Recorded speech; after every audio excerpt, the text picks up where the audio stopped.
അലിൻഷി, നീ എന്തിനാ ഇങ്ങനെ ദേഷ്യത്തിൽ പോന്നെ? അവള് ജുങ്ഷിന്റെ ഫ്രണ്ട് ആയിരിക്കും. നീ വേണേ അവനെ ഫോൺ വിളിച്ചു നോക്ക്. എടാ ഫോൺ അറ എന്നിനെ വേറൊരുത്തിന്റെ ഫോൺ വാങ്ങിച്ച് ജുങ്ഷിനെ വിളിക്കാൻ പറയും. അങ്ങനെ അവളും ഫോൺ വിളിച്ചു നോക്കുമ്പോഴാണ് ഫോൺ എടുക്കുന്നത് ആ സീനിയർ പെണ്ണ്. അങ്ങനെ അതോടെ ലിൻഷി ദേഷ്യത്തിൽ അവിടെ നിന്ന് പോകും.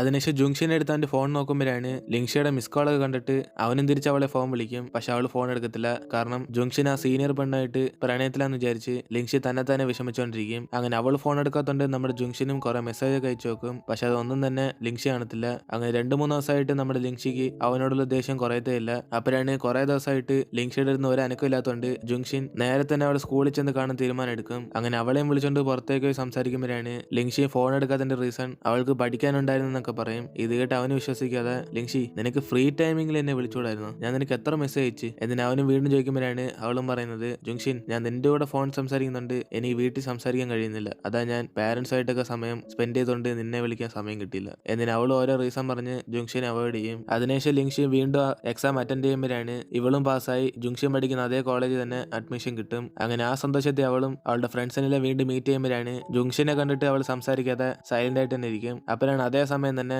അവിടേക്ക് ഷിൻകായും വരുന്നത്. ഗായ്സ്, ലിൻഷി എന്നെ പഠിപ്പിച്ചെടുത്തോണ്ട് എനിക്ക് ഇവിടെ അടുത്തുള്ള ഒരു കോളേജിൽ തന്നെ സീറ്റ് കിട്ടി, അതുകൊണ്ട് ഇടയ്ക്കിടയ്ക്ക് നമ്മൾ മീറ്റ് ചെയ്യാം എന്നിട്ട് അവനും വന്ന് പറഞ്ഞിട്ട് അവിടെ നിന്ന് പോകും. അതിനുശേഷം ജിയാങ്ങും ലിൻഷിയെ വിളിച്ചോണ്ട് ഒറ്റയ്ക്ക് സംസാരിക്കുമ്പോഴാണ് ജിയാങ്ങും ചോദിക്കും, ലിൻഷി ഞാൻ മറ്റുള്ളവരെ പോലെ അല്ല, എനിക്ക് നിന്റെ ഫേസ് കാണുമ്പോൾ തന്നെ മനസ്സിലാവും നിനക്കും ജുങ്ഷിയും തമ്മിൽ എന്തോ പ്രശ്നം, വന്നപ്പോ തൊട്ടേ നിങ്ങളൊന്നും മിണ്ടുന്നില്ലല്ലോ എന്നിട്ട് അവള് ചോദിക്കുമ്പോഴാണ് ലിൻഷിയും, ജിയാങ് ഞാനിതിന് അവനോട് മിണ്ടുന്നത്, അവന് വേറെ ഗേൾ ഫ്രണ്ട് ഒക്കെ സെറ്റ് ആയില്ല എന്നിട്ട് അവളും പറയുമ്പോഴാണ് ഇത് കേട്ട് ജിയാങ് കൺഫ്യൂസ് ആയി, എന്തോ വേറെ ഗേൾ ഫ്രണ്ടോ എന്നിന് ജിയാങ്ങും ലിൻഷി ആ സീനിയർ പെണ്ണിനെയാണ് തെറ്റായിട്ട് മനസ്സിലാക്കിയെന്ന് വിചാരിച്ച് അവർ തമ്മിൽ ഒരു ബന്ധമില്ലെന്ന് പ്രൂവ് ചെയ്യാൻ വേണ്ടി ലിൻഷി വിളിച്ചോണ്ട് സ്റ്റേജിലേക്ക് പോകും. അപ്പോഴാണ് അവർ രണ്ടുപേരും കൂടെ ഡ്രാമയ്ക്ക് വേണ്ടി പ്രാക്ടീസ് ചെയ്തോണ്ടിരിക്കും. അങ്ങനെ അതിനകത്ത് ഹഗ്ഗൊക്കെ ചെയ്യുമ്പോഴാണ് ജിയാങ്ങും പറയുന്നത്, ലിൻഷി ഇതൊക്കെ ഈ സ്ക്രിപ്റ്റിനകത്തുള്ള, അല്ലാതെ നീ വിചാരിക്കുന്ന പോലെ അവർ തമ്മിൽ ഒരു ബന്ധമില്ല എന്നിട്ട് അവൾ ഓരോന്ന് പറഞ്ഞ് മനസ്സിലാക്കുമ്പോഴാണ് പെട്ടെന്ന് ജുങ്ഷനും അവനിപ്പോ പ്രാക്ടീസ് ചെയ്യാൻ മൂഡിലെന്ന് അറിയും. ഇത് കേട്ട ആ സീനിയറും, ആ ജുങ്ഷൻ എങ്കിൽ പിന്നെ നമ്മൾ വൈകിട്ട് എന്ന് മീറ്റ് ചെയ്യുന്ന സ്ഥലത്ത് വെച്ച് കാണാം എന്നിട്ട് അവർ സംസാരിക്കുമ്പോഴാണ് ഇത് കേട്ട് ലിൻഷി അവളോട് ചോദിക്കും, ജിയാങ് ഈ ഡയലോഗ്സും സ്ക്രിപ്റ്റിനകത്തുള്ളതാണ് എന്നിട്ട് അവർ തമ്മിൽ ബന്ധമുണ്ടെന്ന് വിചാരിച്ച് വീണ്ടും ലിൻഷി ദേഷ്യത്തെ അവിടെ നിന്ന് പോകും. അതേസമയം ഈ ഡയലോഗ് കേട്ട്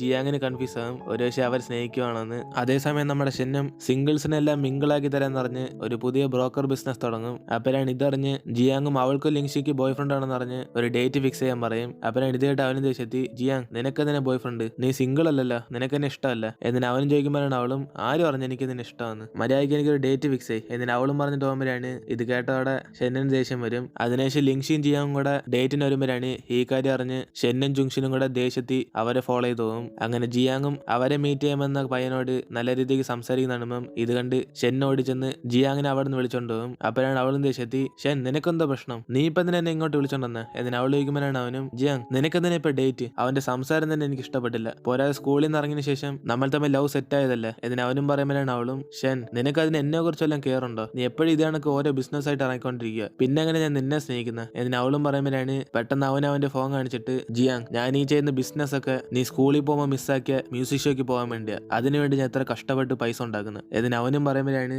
ഇത് കേട്ട് അവളും തെറ്റ് മനസ്സിലാക്കിയിട്ട്, ഷെൻ സോറി, നീ എനിക്ക് വേണ്ടി ഇത്ര കഷ്ടപ്പെടുന്നതെന്ന് എനിക്ക് മനസ്സിലായില്ല എന്നിട്ട് ഇവർ തമ്മിലുള്ള പ്രശ്നങ്ങളെല്ലാം സോൾവ് ആകും. അതേസമയം ആ പയ്യനും നമ്മുടെ ലിൻഷിയായിട്ട് കുറെ സംസാരിച്ചുകൊണ്ടിരിക്കുമ്പോഴാണ് അവന് ലിൻഷിക്ക് കുറെ ഡ്രിങ്ക്സ് ഇങ്ങനെ ഒഴിച്ചു കൊടുക്കും. അങ്ങനെ ഇത് കണ്ട് ജുങ്ഷനും ദേഷ്യത്തിൽ പോയി തടയുമ്പോഴാണ് അവള് ജുങ്ഷനായിട്ട് വഴക്കുണ്ടാക്കുമ്പോൾ തന്നെ പെട്ടെന്ന് ബോധം കെട്ടങ്ങ് വീഴും. ഇത് കണ്ട് ജുങ്ഷൻ വേറെ വഴിയില്ലാതെ അവളും പൊക്കെ എടുത്തോണ്ട് ഹോസ്റ്റലിൽ കൊണ്ടാക്കാൻ പോകും. അപ്പോഴാണ് പോകുന്ന വഴിക്ക് അവളും ദേഷ്യത്തി, ജുങ്ഷൻ എന്നെ ഇറക്കി വിടറ, നീ എനിക്ക് വേണ്ടി ഒരു വർഷം വെയിറ്റ് ചെയ്യുന്ന പറഞ്ഞതെല്ലാം കള്ളമല്ല എന്നിനെ ബോധമില്ലാതെ അവനായിട്ട് വഴക്കുണ്ടായിക്കൊണ്ടിരിക്കും. ഇതെല്ലാം കേട്ട് അവന് സഹിച്ചോണ്ട് അവളെ കൊണ്ട് ഹോസ്റ്റലാക്കും. അതിനുശേഷം അടുത്ത ദിവസം ജുങ്ഷനും നമ്മുടെ ലിൻഷി ഇന്നലെ ഡേറ്റ് ചെയ്ത പയ്യൻ പ്ലേ ബോയ് എന്നറിഞ്ഞ് അവൻ എങ്ങനെയൊക്കെ ലിൻഷി എടുത്തുനിന്ന് അകറ്റി മാറ്റാൻ തീരുമാനം എടുക്കും. അങ്ങനെ അതിനുവേണ്ടി ഷിൻകായുടെ സഹായം ചോദിക്കുമ്പോഴാണ് ഇവർ രണ്ടുപേരും കൂടെ ഒരു ഫേക്ക് അക്കൗണ്ട് ക്രിയേറ്റ് ചെയ്ത് ഒരു പെണ്ണായിട്ട് അവന് മെസ്സേജ് അയക്കും, ഹേ ഇന്നലെ ഞാൻ നിന്നെ കണ്ടേ ഉള്ളു, നിന്നെക്കാണ് എന്തൊരു ഹാൻസമാ, ഐ ലവ് യു എന്നിനെ ഇവന്മാര് പെണ്ണായിട്ട് മറ്റേനെ മെസ്സേജ് അയക്കുമ്പോഴാണ് ഇത് കണ്ട് അവന് വീണുപോയി തിരിച്ച് കിസിന്റെ ഒക്കെ ഇമോജി അയച്ചു കൊടുക്കും. അങ്ങനെ ഈ ചാറ്റയെ കണ്ട് ജുങ്ഷിനെ സന്തോഷത്തി, ആ ഇത് മതി ഇവനൊരു പ്ലേ ബോയ് ആണെന്ന് പ്രൂവ് ചെയ്യാൻ എന്നിന് അടുത്ത ദിവസം തന്നെ ഇതെടുത്തോണ്ട് ലിൻഷിയെ കൊണ്ടേ കാണിക്കും. ലിൻഷി നീ ഡേറ്റ് ചെയ്ത പയ്യനില്ല, അവനൊരു പ്ലേ ബോയാ, അവനിങ്ങനെ കുറെ പെണ്ണുങ്ങളായിട്ട് ചീറ്റ് ചെയ്യും എന്നിന് അവനും പറയുമ്പോഴാണ് ഇത് കേട്ട് അവളും ദേഷ്യത്തി, ജുങ്ഷിൻ നിന്റെ പേഴ്സണൽ ലൈഫിൽ ഞാൻ ഇടപെടുന്നു ഇല്ലല്ല, പിന്നെ നീ എന്നെ ശല്യപ്പെടുന്ന എന്നിന് അവളും മൈൻഡ് ചെയ്യാതെ അവിടെ നിന്ന് പോകും. അങ്ങനെ ലിൻഷിയും ക്ലാസ്സിലേക്ക് ചെന്നിരിക്കുമ്പോഴാണ് അവളെ ഫോളോ ചെയ്ത് തന്നെ നമ്മുടെ ജുങ്ഷിൻ അടുത്തേക്ക് വരും. അപ്പോഴാണ് ഇത് കണ്ട അവളും, ജുങ്ഷിൻ നീ എപ്പോഴാ ഡോക്ടറാന്ന് തീരുമാനിച്ചത്? ഇത് നിനക്കുള്ള ക്ലാസ് ഒന്നും അല്ലല്ലോ. എന്നിന് അവൾ ചോദിക്കുമ്പോഴാണ് അവനും, അതിനിപ്പോ എന്തോ, ഞാനും കുറച്ച് ബേസിക് ഒക്കെ അറിഞ്ഞു വെക്കട്ടെ. എന്നിന് അവളെ ഫോളോ ചെയ്ത് ക്ലാസ്സിൽ തന്നെ ഇരിക്കുമ്പോഴാണ് കറക്റ്റ് അതേസമയം അവരുടെ ക്ലാസ് ടീച്ചറും ബോഡി പാർട്സിനെ കുറിച്ച് പഠിപ്പിക്കാൻ വേണ്ടി ഒരു മോഡലിനെ ചോദിക്കും. അങ്ങനെ അതുകൊണ്ട് ക്ലാസ്സിലിരിക്കുന്ന എല്ലാ പിള്ളേരും തലയും കുനിച്ച് ടീച്ചർ പൊക്കാതിരിക്കാൻ നോക്കുമ്പോഴാണ് പെട്ടെന്ന് ലിങ്ഷി ചാടി എഴുന്നേറ്റ്, ടീച്ചർ എന്റെ ഒരു സൂപ്പർ മോഡൽ ഉണ്ട്, ഇവനെ വെച്ച് പഠിപ്പിക്കാം എന്നതിനെ ജുങ്ഷിനെ പറഞ്ഞേക്കും. അങ്ങനെ ജുങ്ഷിനും ചുമ്മാ പഠിപ്പിക്കാൻ വേണ്ടിയല്ലെന്ന് പറഞ്ഞ് ടീച്ചറിന്റെ അടുത്തേക്ക് പോകുമ്പോഴാണ് ടീച്ചർ അവന്റെ ഷർട്ടെല്ലാം ഊരി അവന്റെ ബോഡി പാർട്സ് ഒക്കെ പ്രൊജക്ടർ വെച്ചടിച്ച് പഠിപ്പിച്ചുകൊണ്ടിരിക്കും. ഇത് കാണുന്ന ക്ലാസ്സിലെ പിള്ളേരെല്ലാം ചിരിക്കും. അതേസമയം നമ്മുടെ ഷിങ്കായും കാലിന്റെ പ്രശ്നമെല്ലാം മാറിയതുകൊണ്ട് അവന് കോമ്പറ്റീഷനൊക്കെ പോയി ഗോൾഡ് മെഡൽ വാങ്ങിക്കും. അങ്ങനെ ഇത് ആദ്യം തന്നെ ലിങ്ഷിയെ കാണിക്കണം എന്ന് പറഞ്ഞ് അവന് നേരെ കോമ്പറ്റീഷൻ കഴിഞ്ഞ് അവളെ കാണാൻ വേണ്ടി വന്നോണ്ടിരിക്കും.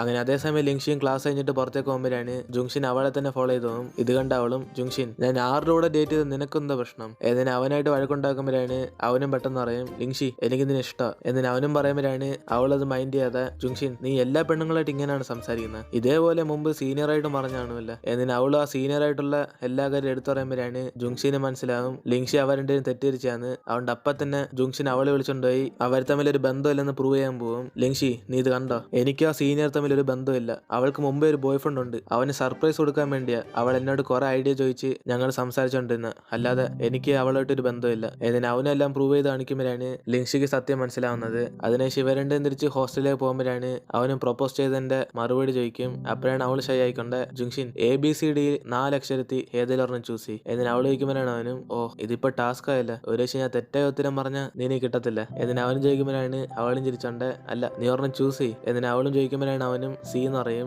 അതോടെ അവളും കൺഗ്രാജുലേഷൻ പറഞ്ഞ്, ജുങ്ഷിൻ നീ ഇതിനകത്ത് ഏത് ലെറ്റർ ചൂസ് ചെയ്താലും ഞാൻ എസ് പറയത്തേ ഉള്ളൂ. എന്നിട്ട് ഇവർ തമ്മിൽ സെറ്റായി അവളും നമ്മുടെ ജുങ്ഷിനെ ഹഗ് ചെയ്യും. അപ്പോഴാണ് അതേസമയം തന്നെ ഇതെല്ലാം ഷിങ്കായും കാണുന്നത്. അങ്ങനെ അവൻ ആ ഗോൾഡ് മെഡൽ കാണിക്കാൻ വേണ്ടി സന്തോഷത്തിൽ വരുമ്പോഴാണ് ഇവർ രണ്ടും സെറ്റ് ആയതുണ്ട് അവൻ അവളെ കാണാതെ തന്നെ വിഷമിച്ചോണ്ട് അവിടെ നിന്ന് പോകും. അങ്ങനെ ഇപ്പൊ അടുത്ത ദിവസം ന്യൂ ഇയറിന്റെ വെക്കേഷൻ ആയി. അങ്ങനെ അതിനുവേണ്ടി ജുങ്ഷിന് ലിങ്ഷി വിളിച്ചോണ്ട് ഒറ്റയ്ക്ക് ട്രിപ്പിന് പോകണമെന്ന് പ്ലാൻ ചെയ്തിരിക്കുമ്പോഴാണ് കറക്റ്റ് ഇതേ സമയം ഈ കാര്യം അറിഞ്ഞ് അവരുടെ ഫ്രണ്ട്സ് എല്ലാം കൂടി വരും. ജുങ്ഷിൻ ഞങ്ങൾ ഒറ്റയ്ക്കാക്കി ട്രിപ്പ് പോവല്ലേ, ഞങ്ങളും വരുന്നു. എന്നിട്ട് അവരെല്ലാരും കൂടെ അവൻ ബുക്ക് ചെയ്ത വണ്ടിക്കകത്തും കയറും. അതിനുശേഷം വേറെ വഴിയില്ലാതെ ജുങ്ഷിനും ലിങ്ഷിയും കൂടെ അവരെയും വിളിച്ചോണ്ട് ട്രിപ്പിന് പോകും. പക്ഷെ ഇവരെക്കാളും അവിടെ ഹാപ്പി ആയിട്ട് എൻജോയ് ചെയ്യുന്നത് അവരുടെ ഫ്രണ്ട്സ് ആണ്. അങ്ങനെ അവര് ഹാപ്പിയോടെ ട്രിപ്പൊക്കെ എൻജോയ് ചെയ്തിരിക്കുമ്പോഴാണ് പെട്ടെന്ന് ജുങ്ഷിന് അവന്റെ അമ്മയുടെ നിന്ന് ഫോൺ വരും. അവന്റെ അനിയൻ ഇപ്പൊ ഹോസ്പിറ്റലിലാണ്. അങ്ങനെ അതുകൊണ്ട് പെട്ടെന്ന് തന്നെ അവനും തിരിച്ച് നാട്ടിലേക്ക് വരുമ്പോഴാണ് അനിയന്റെ ഹാർട്ട് ഡൊണേറ്റ് ചെയ്തുകൊണ്ട് ഇടയ്ക്കിടയ്ക്ക് ഇങ്ങനെ ചെറിയ പ്രശ്നങ്ങളൊക്കെ വരും പറയും. പക്ഷെ ഇപ്പൊ പേടിക്കേണ്ട അത്രയും ഒന്നുമില്ലെന്ന് അമ്മ പറയുമ്പോഴാണ് ഇതെല്ലാം കേട്ട് ജുങ്ഷിൻ അവന്റെ അനിയനെ വേണ്ടി എന്തെങ്കിലുമൊക്കെ ഹെൽപ്പ് ചെയ്യണമെന്ന് ആലോചിച്ചോണ്ടിരിക്കും. അപ്പോഴാണ് അവരുടെ കോളേജ് ഒരു കോമ്പറ്റീഷൻ നടക്കുന്നത്.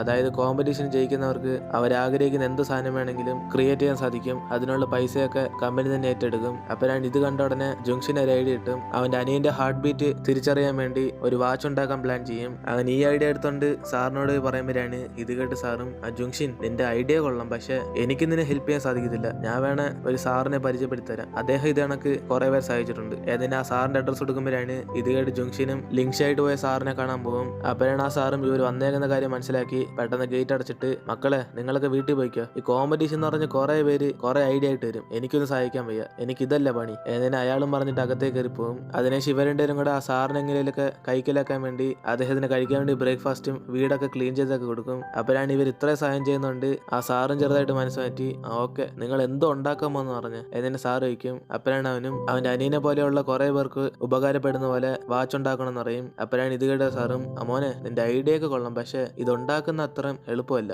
ഞാൻ നിനക്ക് ബേസിക് ഒക്കെ പറഞ്ഞുതരാം, പക്ഷെ ഉണ്ടാക്കുന്നെല്ലാം നീ ആയിരിക്കണം എന്നിന് ആ സാറ് പറഞ്ഞു കേട്ട് ജോങ്ഷിൻ അവന്റെ ഫ്രണ്ട്സിന്റെ സഹായത്തോടെ ആ വാച്ച് എങ്ങനെയൊക്കെ റെഡിയാക്കാൻ നോക്കും. അങ്ങനെ ഒരു ബേസിക് സെറ്റപ്പ് ആയിട്ട് ആ സാറിനെ കൊണ്ട് കാണിക്കുമ്പോഴാണ് അദ്ദേഹം അത് കണ്ടിട്ട്, അമോനെ ഇതും കൊണ്ടുപോയാ നീ കോമ്പറ്റീഷന് തോറ്റേ ഉള്ളു, ഇനി നീ ബെറ്റർ ആയിട്ട് ഉണ്ടാക്കണം എന്നിനെ സാർ അവനെ പറഞ്ഞിരിക്കുമ്പോഴാണ് അവസാനം ഇതിനെക്കുറിച്ച് കുറെ ആലോചിച്ച് ജോങ്ഷിൻ അങ്ങനത്തെ ഒരു വാച്ച് റെഡിയാക്കും. അതിനുശേഷം ഇത് ടെസ്റ്റ് ചെയ്യാൻ വേണ്ടി അവന്റെ ഫ്രണ്ട്സിന്റെ കയ്യിലെല്ലാം ആ വാച്ച് കൊടുക്കും. ഗൈസ് ഇതിനകത്ത് നിങ്ങളുടെ ഹാർട്ട് ബീറ്റിന്റെ ലെവലൊക്കെ കാണിക്കും, ഒരു പക്ഷേ ഇത് കറക്റ്റ് ആയിട്ട് ആവുകയാണ് നമ്മൾക്ക് ഇതൊരു വലിയ നേട്ടമായിരിക്കും. ഏതിനാ ഓരോരുത്തർക്ക് ഓരോ വാച്ച് കൊടുക്കുമ്പോഴാണ് ഷെന്നും ജിയാങ് ഒരുമിച്ച് പുറത്തേക്ക് പോകുമ്പോൾ തന്നെ മഴ പെയ്തു തുടങ്ങും. അങ്ങനെ പോയി ടാക്സി വിളിക്കാൻ പറഞ്ഞിട്ട് ഷെൻ അവിടെ നിന്ന് പോകുമ്പോഴാണ് കറക്റ്റ് അതേസമയം ആ വഴി കൂടെ പോയിട്ടിരുന്ന ജിങ് മുമ്പ് ഡേറ്റ് ചെയ്ത പയ്യൻ വരും. അങ്ങനെ അവനടുത്തേക്ക് വന്ന് അവൾക്ക് വേണ്ടി കൊടുക്കുമ്പോഴാണ് പെട്ടെന്ന് ജിയാങ്ങിന്റെ ഹാർട്ട് ബീറ്റ് ഒക്കെ കൂടി ആ വാച്ചിനെ തലാറടിക്കും. അതേസമയം തന്നെ ഇത് കണ്ട് ഷെൻ അപ്സെറ്റ് ആകും. അതിനുശേഷം ഈ വാച്ചെല്ലാം വർക്കായെന്ന് പറഞ്ഞ് ജുങ്ഷന്റെ കൊണ്ട് കൊടുക്കുമ്പോഴാണ് അവസാനം അവനും ആ കോമ്പറ്റീഷനിൽ ചെന്ന് പങ്കെടുക്കും. അങ്ങനെ ഫസ്റ്റ് സ്റ്റേജ് സ്റ്റേജ് അവന്റെ ആ വാച്ച് സെലക്ട് ആകുമ്പോഴാണ് ഇതറിഞ്ഞ സാർ അടുത്തേക്ക് വന്നിട്ട് മോനെ ജുങ്ഷിൻ ഫസ്റ്റ് സ്റ്റേജ് ജയിച്ചെന്നറിഞ്ഞ് സന്തോഷപ്പെടല്, ഇതിനേക്കാളും ബെറ്റർ ആയിട്ട് നീ കുറെ അപ്ഡേറ്റ് ചെയ്തോണ്ടിരിക്കണം, എന്നാലേ ഇത് വിജയിക്കത്തുള്ളൂ എന്നിനാ സാറും പറഞ്ഞിട്ടും അതിനുശേഷം ഈ വാച്ചിൽ തന്നെ കുറെ ടെക്നോളജി ഒക്കെ കണ്ടുപിടിക്കാൻ വേണ്ടി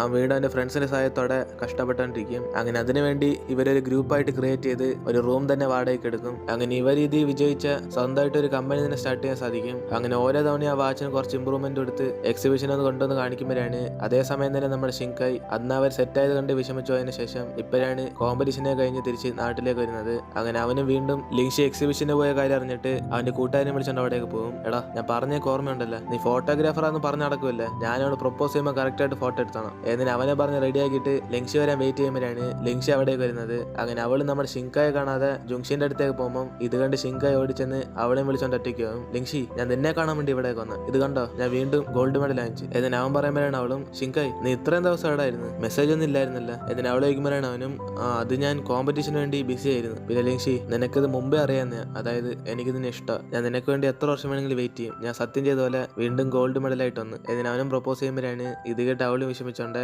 ഷിങ്കായ് നീ എൻ്റെ ഒരു നല്ല ഫ്രണ്ടാ, ഇനിയും നീ എൻ്റെ ഒരു ബെസ്റ്റ് ഫ്രണ്ട് ആയിട്ട് തന്നെ ഇരിക്കണം, അതെന്റെ ആഗ്രഹം, ഞാൻ പറഞ്ഞ നിനക്ക് വിഷമമായെങ്കിൽ സോറി എന്നിട്ട് അവളും ഡീസന്റ് ആയിട്ട് അവോയ്ഡ് ചെയ്യാൻ നോക്കുമ്പോഴാണ് ഇത് മനസ്സിലാക്കി അവനും ലിങ്ഷി നീ തന്നെ സോറി വയ്ക്കുന്നത്, എന്നെ ഇഷ്ടപ്പെടണോ വേണ്ടെന്ന് നിന്റെ ഇഷ്ടമല്ല, എങ്കിൽ ശരി നമ്മൾ എപ്പോഴും ബെസ്റ്റ് ഫ്രണ്ട്സ് ആയിട്ട് തന്നെ ഇരിക്കാം എന്നിട്ട് അവനും വിഷമിച്ചോണ്ട് അവളെ ഹഗ് ചെയ്യും. അങ്ങനെ ഷിങ്കായ് അവിടെ നിന്ന് പോയതിനു ശേഷം ലിങ്ഷി വിഷമിച്ചോണ്ട് നേരെ വന്ന് നമ്മുടെ ജുങ്ഷിനെ ഹഗ് ചെയ്യും. അതേസമയം തന്നെ നമ്മുടെ ഷെന്നും ജിയാങ്ങിനെ സർപ്രൈസ് ചെയ്യാൻ വേണ്ടി അവൾ പണ്ട് മ്യൂസിക് ഷോയിൽ പോകാൻ ആഗ്രഹിച്ച ഷോയ്ക്കുള്ള ടിക്കറ്റ് അവൻ ചെയ്യും. അങ്ങനെ അത് കൊടുക്കാൻ വേണ്ടി അവനും ഹോസ്റ്റലിൽ വെയിറ്റ് ചെയ്തോണ്ടിരിക്കുമ്പോഴാണ് അതേപോലെ തന്നെ ജിയാങ്ങും അവനെ സർപ്രൈസ് ചെയ്യാൻ വേണ്ടി അവളൊരു ഗിഫ്റ്റ് അവൻ ചെയ്യും. എന്നിട്ട് അവളത് കൊടുക്കാൻ വേണ്ടി നമ്മുടെ ഷെന്നിനെ കാണാൻ പോകുമ്പോഴാണ് കറക്റ്റ് അതേസമയം തന്നെ അവളെ കാണാൻ വേണ്ടി അവൾ മുമ്പ് ഡേറ്റ് ചെയ്ത ആ പയ്യൻ വരും. എന്നിട്ട് അവനും വന്ന് ജിയാങ്ങിനോട് ചോദിക്കും, ജിയാങ് ഞാൻ ബിസിനസ് നോക്കാൻ വേണ്ടി വിദേശത്ത് പോവാ, നീയും എന്റെ കൂടെ അവിടേക്ക് വരുന്നു, നിനക്ക് അവിടെ നല്ലോണം ബിസിനസ് ചെയ്യാൻ പറ്റും എന്നിട്ട് അവരുടെ സംസാരിച്ചിരിക്കുമ്പോഴാണ് ഇത് കേൾക്കുന്ന ഷൻ ഇവരുടെ ഇത്രയ്ക്കും ക്ലോസ് ആയി വിചാരിച്ച് അവന് വിഷമിച്ചിരിക്കും. അങ്ങനെ ജിയാങ് അവനോട് സംസാരിച്ചിട്ട് അകത്തേക്ക് വരുമ്പോഴാണ് അവനും ബ്രേക്കപ്പ് എന്ന് പറഞ്ഞിട്ട് അവിടെ നടന്നു പോകും. അപ്പോഴാണ് ഇത് കേട്ട് അവള് ഷോക്കി, ഷൻ നീ ഒരു സെക്കൻഡ് നിൽക്കി, ഇപ്പൊ എന്തിനാ നമ്മൾ ബ്രേക്കപ്പ് ചെയ്യുന്നത് എന്നിട്ട് അവൾ ചോദിക്കുമ്പോഴാണ് അവനും ജിയാങ് ഇത്രയും ദിവസം ഞാൻ വിചാരിച്ച് നിനക്കും എന്നെ ഇഷ്ടമാണെന്ന്, പക്ഷെ എനിക്ക് അങ്ങനെ തോന്നുന്നില്ല, ഇതുവരെ ഞാൻ മാത്രമേ നിന്നോടൊന്ന് എന്ത് പ്രശ്നം വന്നാലും സോറി ചോദിച്ചിട്ടുള്ളൂ, നീ തെറ്റ് ചെയ്താൽ പോലും ഒരു റിലേഷൻഷിപ്പ് രണ്ട് സൈഡ് ഈക്വൽ ആയിരിക്കണം, ഒരുപക്ഷെ നമ്മൾ തമ്മിലുള്ള ഫ്രണ്ട്ഷിപ്പിനെ ഞാൻ റൊമാൻസ് ആയിട്ട് തെറ്റിരിച്ചായിരിക്കും എന്നിട്ട് അവനും ഇവരുടെ ലവ് ആനിവേഴ്സറിക്ക് തന്നെ ബ്രേക്കപ്പ് ചെയ്തിട്ട് അവിടെ നിന്ന് പോകും. അപ്പോഴാണ് ഇത് കേട്ട് അവള് വിഷമിച്ച് ഷൻ നീ ഇപ്പൊ പോയാൽ ഞാൻ പിന്നെ നിന്നോട് ഒരിക്കലും വേണ്ടത്തില്ല എന്നിട്ട് അവൾ പറയുന്ന ഒന്നും കേൾക്കാതെ അവനും വിഷമിച്ചുകൊണ്ട് അവിടെ നിന്ന് പോകും. അപ്പോഴാണ് ജിയാങ്ങും മറ്റവനോട് സംസാരിച്ച് എന്തോന്ന് എടുത്തു കാണിക്കുന്നത്, അതായത് അവന്റെ കൂടെ വിദേശത്ത് വിളിച്ചപ്പം ജിയാങ് എപ്പോഴും ഷെന്നിന് കൂട്ടായിട്ട് അവന്റെ കൂടെ തന്നെ കാണണം എന്ന് പറയും. അങ്ങനെ ഇതൊന്നും കേൾക്കാതെയാണ് ഷെൻ അവർ തമ്മിൽ പ്രേമം തെറ്റിരിച്ച് അവനും ബ്രേക്കപ്പ് ചെയ്തത്. അതിനുശേഷം ഇപ്പൊ അടുത്ത ദിവസം ലിങ്ഷി ഒഴിച്ച് അവരെല്ലാരും കൂടെ പഠിച്ചിറങ്ങും, കാരണം ലിങ്ഷി ഒരു വർഷം താമസിച്ചാണ് ഇവിടെ ചേർന്നത്. അങ്ങനെ അവരെല്ലാം ഗ്രാജുവേറ്റ് ആയതിനു ശേഷം നമ്മുടെ ജുങ്ഷിന്റെ ബിസിനസ്സും ക്ലിക്ക് ആകും, കാരണം ആ വാച്ച് എക്സിബിഷനിൽ നമ്പർ 1 ഹിറ്റ് അടിച്ചാണ്. അങ്ങനെ അത് വെച്ച് തന്നെ ഒരു കമ്പനി സ്റ്റാർട്ട് ചെയ്യുമ്പോഴാണ് അവനെ സപ്പോർട്ട് ചെയ്യാൻ തന്നെ ഷെൻ അവന്റെ കൂടെ കൂട്ടുചേരും. പക്ഷെ അതേസമയം ഷെന്നും ജിയാങ് കൂടെ ബ്രേക്കപ്പ് ചെയ്തുകൊണ്ട് ജിയാങ് വേറെ ബിസിനസ് ചെയ്യാൻ വേണ്ടി അവൾ വിദേശത്തേക്ക് അങ്ങ് പോകും. അങ്ങനെ ഇവരെല്ലാം സെപ്പറേറ്റ് ആയി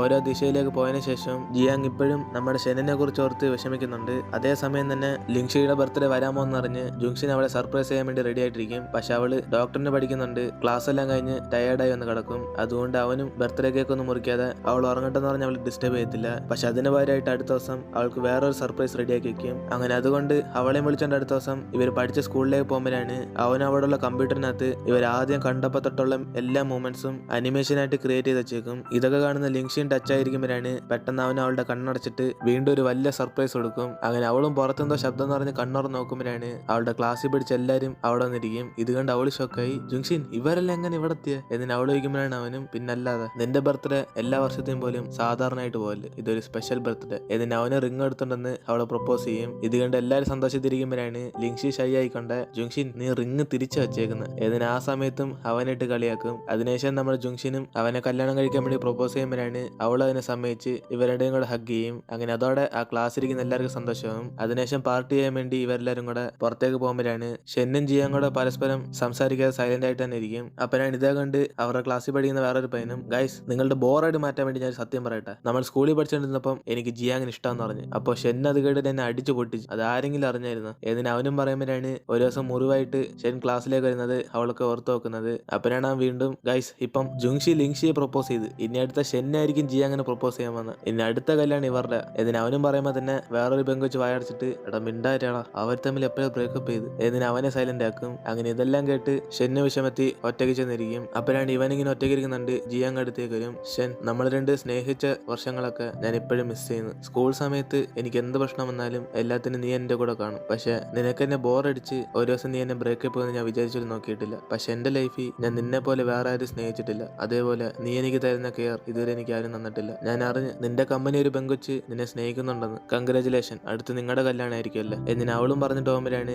ഇത് കേട്ട് നമ്മുടെ ഷെന്നും പൊട്ടിക്കരയുന്നത്. കാരണം അവൻ ഇപ്പോഴും നമ്മുടെ ജിയാങ്ങിനോടാണ് സ്നേഹം. അങ്ങനെ മാരേജ് പ്രപ്പോസ് ചെയ്തതിന് ശേഷം തന്നെ ഇവരുടെ കല്യാണം റെഡിയായി. അങ്ങനെ എല്ലാവരും അവരുടെ കല്യാണത്തിന് വരുമ്പോഴാണ് അവിടേക്ക് നമ്മുടെ ഷിങ്കായി മാസ് എൻട്രി ആയിട്ട് വരും. അപ്പോഴാണ് ഇത് കണ്ട് ജംഗ്ഷനും, എടാ ഇവിടെ കല്യാണ ചേർക്ക് ഞാൻ തന്നെ നോർമലായിട്ടെന്ന് നിനക്കെന്നെ ഇത്രയും വലിയ എൻട്രി എന്നിന് അവനും കളിയാക്കുമ്പോഴാണ് ഷിങ്കായും, എന്തോ ജംഗ്ഷൻ നീ പേടിച്ചോയോ? നിന്റെ കല്യാണത്തിന് എന്തിനാണ് എന്നെ വിളിച്ച? ഒരു ദിവസം ഞാൻ ലിങ്ഷിയും വിളിച്ചോണ്ട് ഇവിടെ നിന്ന് പോയാലോ എന്നിന് അവനും തമാശ പറഞ്ഞിട്ട് ഇവരെല്ലാരും കൂടെ ഗ്രാൻഡ് ആയിട്ട് അവരുടെ കല്യാണം നടത്തി വെക്കും. അങ്ങനെ അൾട്രാമാൻ സാറും വന്ന് സ്പീച്ച് കൊടുക്കുമ്പോഴാണ് ഇത് കണ്ട് വേറൊരുത്തനും ഷെന്നിനോട് അറിയും, എടാ നിന്റെ അച്ഛൻ ഇവിടെയും വിടത്തില്ല, ഈ സ്പീച്ച് കേട്ടിട്ട് പാഠം പഠിപ്പിക്കുന്ന ഓർമ്മ വരുന്നത് എന്നിന് അവനും പറയുമ്പോഴാണ് ഷെന്നും, എടാ മിണ്ടാനാണോ, അച്ഛൻ രാത്രി ഫുള്ളിന്ന് കഷ്ടപ്പെട്ട് പഠിച്ച ഡയലോഗ് നീ കേട്ട് സഹിച്ചാൽ മതി എന്നിന് ഇവരെല്ലാം സന്തോഷത്തോടെ ജുങ്ഷിന്റെ ലിങ്ഷിയുടെ കല്യാണം നടത്തി വെക്കും. അതിനുശേഷം ഇവരെല്ലാം ഫ്രണ്ട്സ് ആയിട്ട് ജുങ്ഷിനെ ലിങ്ഷിനെ സർപ്രൈസ് ചെയ്യാൻ വേണ്ടി അന്ന് രാത്രി അവരുടെ കൂടെ തന്നെ സ്റ്റേ ചെയ്യാൻ റെഡിയാകും. അപ്പോഴാണ് കറക്റ്റ് അതേ സമയം ഇവർക്ക് സർപ്രൈസ് ആയിട്ട് ജുങ്ഷിനെ ലെറ്റർ വെച്ചിട്ട് പോകും. ഗായ്സ് സർപ്രൈസ്, എനിക്കറിയാം നിങ്ങളൊക്കെ വരുമെന്ന്, അതുകൊണ്ടാ ഞാൻ ലിങ്ഷിയെ വിളിച്ചോണ്ട് പുറത്തേക്ക് ട്രിപ്പിന് പോയി. നിങ്ങളെല്ലാം ഹാപ്പി ആയിട്ട് ഞാൻ അവിടെ വെച്ചേക്കുന്ന ഫ്രൂട്ട്സ് എല്ലാം എടുത്ത് കഴിച്ചോ എന്നിന് അവർക്കെല്ലാം ലെറ്റർ അയച്ചു കൊടുത്തിട്ട് ലിങ്ഷിയും വിളിച്ചോണ്ട് പുറത്തേക്ക് പോകും. അപ്പോഴാണ് അവളും, ജുങ്ഷിൻ കല്യാണം കഴിഞ്ഞ രാത്രി തന്നെ നമ്മൾ എവിടേക്ക് പോവാ എന്നിന് അവൾ ചോദിക്കുമ്പോഴാണ് അവനും, ഓ അവന്മാര് വന്ന് ചീട്ട് കളി എന്ന് പറഞ്ഞ് ഫുൾ ബോർ അടിപ്പിക്കും, അതാ നമുക്ക് പുറത്തുപോയി കുറച്ച് സമയം സ്പെൻഡ് ചെയ്യാം എന്നിന് അവളെയും വിളിച്ചോണ്ട് ഒരു സ്ഥലത്തേക്ക് പോകും. അതേസമയം കല്യാണം എല്ലാം കഴിഞ്ഞുകൊണ്ട് ഓരോരുത്തരും അവർ ജോലി ചെയ്യുന്ന സ്ഥലത്തേക്ക് തന്നെ തിരിച്ചു പോകും. അങ്ങനെ എല്ലാ ഫ്രണ്ട്സിനും പറഞ്ഞതിന് ശേഷം ജിയാങ്ങും ഷെന്നിനോട് ബായ് പറഞ്ഞിട്ട് പോകുമ്പോഴാണ് അവന് ജിയാങ്ങിനെ തടയണം തോന്നിക്കൊണ്ടിരിക്കും. പക്ഷെ അവനെ കൊണ്ട് ഇത് പറയാൻ പറ്റാതെ തിരിച്ചു നടക്കുമ്പോൾ ജിയാങ് അവൻ വിളിക്കുന്നോന്ന് ഒരു സെക്കൻഡ് അവളും വെയിറ്റ് ചെയ്ത് നോക്കും. എന്നിട്ട് അവനും നോക്കാത്തോണ്ട് അവളും തിരിഞ്ഞു നടക്കുമ്പോഴാണ് പെട്ടെന്ന് ഷെൻ അവന്റെ മനസ്സ് മാറ്റി, ജിയാങ് നമ്മൾ ഒന്നും കൂടെ ആദ്യം തൊട്ട് സ്റ്റാർട്ട് ചെയ്യുക എന്നിന് അവനും ചോദിച്ചോടെ അവള് സന്തോഷത്തിൽ കരയാൻ തുടങ്ങും. അങ്ങനെ ഇവർ തമ്മിൽ ലവ് സെറ്റായി. അതേസമയം ലിങ്ഷിയും വിളിച്ചോണ്ട് അവനും വേറെ സ്ഥലത്തേക്ക് വരുമ്പോഴാണ് അവളും ചോദിക്കുന്നത്, ജുങ്ഷിൻ ഇപ്പൊ നമ്മുടെ കല്യാണം കഴിഞ്ഞില്ലേ, നമുക്കൊരു കോൺട്രാക്ട് ചെയ്താലോ എന്നിന് അവളൊരു പേപ്പർ എടുത്തിട്ട് ഇനി തൊട്ട് ആരാ പാചകം ചെയ്യാൻ പോന്നെ, തുണി കഴുകാൻ പോന്നെ എന്നിനെ കുറെ ലിസ്റ്റിങ്ങിന് എടുക്കും. അപ്പോഴാണ് ഇത് കണ്ടവനും, ലിങ്ഷി പാചകം ഞാൻ ചെയ്തോളാം, ക്ലീനിങ് എല്ലാം റോബോട്ടും കൊണ്ട് ചെയ്യിപ്പിക്കാം മതിയായ എന്നിന് ഇവരുണ്ടേരും കൂടെ ഒരു കോൺട്രാക്ട് ഇടും. അങ്ങനെ അവർ അന്ന് രാത്രി ടൈം സ്പെൻഡ് ചെയ്തിട്ട് അടുത്ത ദിവസം തിരിച്ച് വീട്ടിലേക്ക് വരുമ്പോഴാണ് അവരുടെ പാരന്റ്സ് എല്ലാവരും കൂടെ അവർക്ക് ഗ്രാൻഡ് ഫാദർ ഗ്രാൻഡ് മദർ ആണെന്ന് പറയും. ഇത് കേട്ട് അവരുടെ ഷൈ ആയിരിക്കുമ്പോഴാണ് ജുങ്ഷിന്റെ അനിയനും, അമ്മേ നിങ്ങൾ എന്തോ പറയുന്നത്, കഴിക്കുന്ന സമയത്ത് ഇങ്ങനെയൊക്കെ സംസാരിക്കുക, പിന്നെ ചേട്ടാ എനിക്ക് മാമനാവണം എന്നിന് അവനും കൂടെ ചേർന്ന് പറഞ്ഞോടെ ഇത് കേട്ട് അവരെല്ലാം ചിരിക്കും. അങ്ങനെ ഇപ്പോൾ ഒരു വർഷം കഴിഞ്ഞ് അടുത്തൊരു പുതിയ വർഷം കാണിക്കുവാണ്. ഇപ്പൊ നമ്മുടെ ജുങ്ഷനും ലിങ്ഷിയും ഒറ്റയ്ക്കല്ല, അവർക്കൊരു മോൻ ജനിച്ച്. അങ്ങനെ ഇവരുടെ റൊമാൻസ് ചെയ്യാൻ പോകുമ്പോൾ തന്നെ മോൻ ഇടക്കേറിയെന്ന് അടി ഉണ്ടാക്കി അവരുടെയും ശല്യപ്പെടുത്തിക്കൊണ്ടിരിക്കും. അപ്പോഴാണ് അവനും, ലിങ്ഷി ഞാൻ അപ്പോഴാ പറഞ്ഞു എനിക്കൊരു മോള് മതിയെന്ന്, ഇവന്റെ ശല്യം എനിക്ക് സഹിക്കാൻ വയ്യ എന്നിന് ഇവരെല്ലാം ഫാമിലി ആയിട്ട് ടൈം സ്പെൻഡ് ചെയ്തോണ്ടിരിക്കും. അതേസമയം ലിങ്ഷി അവനായിട്ട് കോൺട്രാക്ട് ചെയ്തൊക്കെ ചുമ്മാതാണ്. ഇവർ രണ്ടുപേരും കൂടെയാണ് വീട്ടിലെ എല്ലാ ജോലിയും ചെയ്യുന്നത്. അങ്ങനെ ഫാമിലി ആയിട്ട് ഫുഡൊക്കെ കഴിച്ചിട്ട് ഇവർ അന്ന് രാത്രി ന്യൂ ഇയർ ആഘോഷിക്കാതിരിക്കുമ്പോഴാണ് പുറത്ത് ഫയർ വർക്ക്സ് ഒക്കെ വരുന്നുണ്ട്. ഇവർ മൂന്നുപേരും കൂടെ സന്തോഷത്തോടെ വീടിന്റെ അകത്തിരുന്ന് കണ്ടോണ്ടിരിക്കും. അങ്ങനെ ആ ഒരു ഹാപ്പി മൂമെന്റോടെ നമ്മുടെ time and him are just right with you, അതായത് meeting you is the luckiest thing to me എന്ന് പറയുന്ന നമ്മുടെ ഡ്രാമ ഇവിടെ തീരുകയാണ്. ഈ ഡ്രാമയിൽ നിങ്ങൾക്ക് ഏറ്റവും ഇഷ്ടപ്പെട്ട ക്യാരക്ടർ ആരെന്ന് താഴെ കമന്റിൽ പറയുക. എനിക്ക് ഇഷ്ടപ്പെട്ടത് ഷിങ്കായ്, ഷെൻ, അങ്ങനെ ആ ഓർഡർ വരും. പക്ഷെ മൂന്നുപേരും കിടിലാണ്. എന്തായാലും ഷിങ്കായിനും ഒരു കപ്പിൾ റെഡിയാക്കിയ ഡ്രാമ മൊത്തത്തിൽ സെറ്റായാണ്. പക്ഷെ അവസാനമൊക്കെ ഷിൻകായ്ക്ക് വലിയ റോളിലായിരുന്നു. എന്തായാലും ഈ ഡ്രാമ ഇഷ്ടപ്പെട്ടവരെല്ലാം വീഡിയോക്ക് ലൈക്ക് ചെയ്തിട്ട് അടുത്ത ഡ്രാമയ്ക്ക് വേണ്ടി വെയിറ്റ് ചെയ്യുക. സോ ഇനിയിപ്പോൾ നമുക്ക് പുതിയ ഡ്രാമയിൽ കാണാം.